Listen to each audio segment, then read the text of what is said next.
In today's market, many agents are trying to come up with different marketing strategies. Some agents might want to advertise a service provider, such as an inspector, moving company, or repair contractor on their website.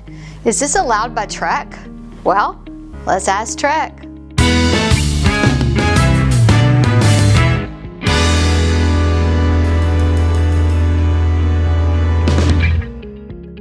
Yes, but if you offer, recommend, or promote the use of a service provider and expect to receive compensation from the service provider when a party uses the service, the ad must disclose that you may receive the compensation.